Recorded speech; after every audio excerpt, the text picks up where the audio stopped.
Alright, students, hopefully by this time you already finished it. Do now and make sure that you go back and redo it because you can do it as many times as you want. But today we're going to talk about the idea of two events being mutually exclusive. And I give you the an example right now, but let me just go over the notes first. So if two events, I'm going to write down the whole thing. So let's say we have two events. Oops, sorry. Let me change the width. Two events. That one's too big now. Events, let's call these A and B, are not mutually exclusive.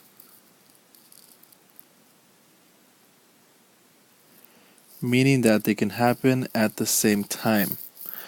Then the probability of A or B is going to be the probability of A plus the probability of B minus the intersection. So minus the probability that both A and B happen at the same time.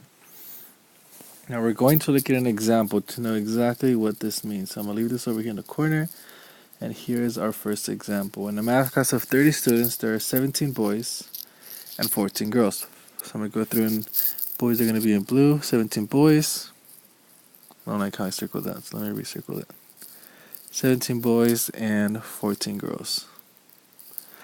On a unit test, 4 boys and 5 girls made an A.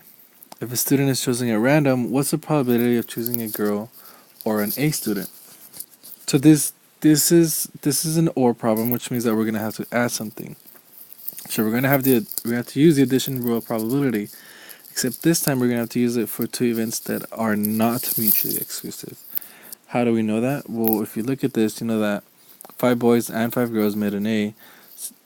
So you can't really. There's an overlap of something. So let's go through and write down what we know. We know that this has to be a probability of A or B is equal to the probability of A plus the probability of B minus the probability of A and B. So what is A and B in this case? Well, if I look at this, I see of choosing a girl or an A student. So I'm going to say the probability of a girl or an A student is going to be the probability of a girl plus the probability of an A student minus the probability of a girl and an A student. So now let's look at our numbers. What do we know? And then we change the color now. I know the probability of girl is going to be 14 out of 30 because I told you there was 30 students. And I think there's a typo. I think this should actually be 13. So let's go with 13 from now on. So probability of choosing girl is going to be 13 out of 30. I got this one down. The probability of choosing an A student, well, here's where it gets a little tricky. I know that 4 boys and 5 girls made an A, so in other words, 9 students combined total made an A, so plus 9 out of 30. I got that one, so that was a little trick. We'll make sure you're paying attention. Minus, what's the probability that a student was a girl and an A? Again, I'm going to look at this. 5 girls made an A, so it's going to be 5 out of 30. We're going to get into detail of what this minus means later, and we're going to visually represent it. But simple as this, just say the probability of a girl plus the probability of an A student minus the probability of both of them happening. If you do the math, you're going to get 13 plus 9, which is 22, minus 5, 17 out of 30. Is the probability of choosing a girl or an A student. Here's our next example. At KCCHS, the probability of a person having a skateboard is 0.09. So I see first event 0.09 skateboard, and of a student having an iPhone is 0.32. 0.32 having an iPhone.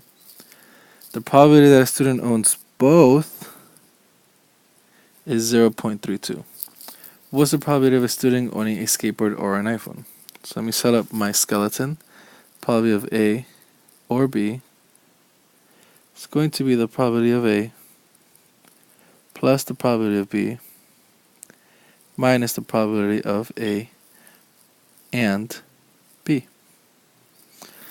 Why are these mutually exclusive? Because you kind of have to use some logic here. Having a skateboard and having an iPhone have nothing to do with each other. So you can actually have both of them at the same time. So again, probability of A. Let's say A is going to be, let me look at my actual question. Student owning a skateboard or an iPhone.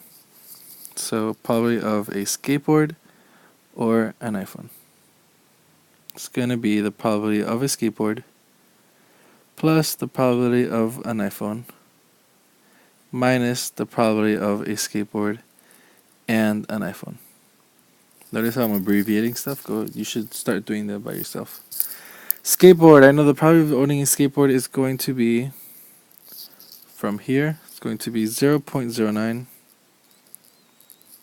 plus the probability of having an iPhone, again, it's from here, 0.32 minus the overlap, so that we're not double counting people, minus the overlap is going to be 0.32 as well.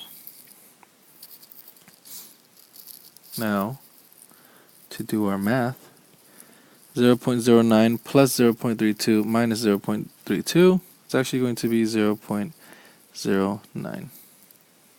And that's it. So if I were to summarize this, I would say that, again, like always, first identify your probabilities, your events. First identify your events, identify your probabilities, and solve. Go ahead and try the classwork. Please let me know if you have any questions, and besides that, good luck.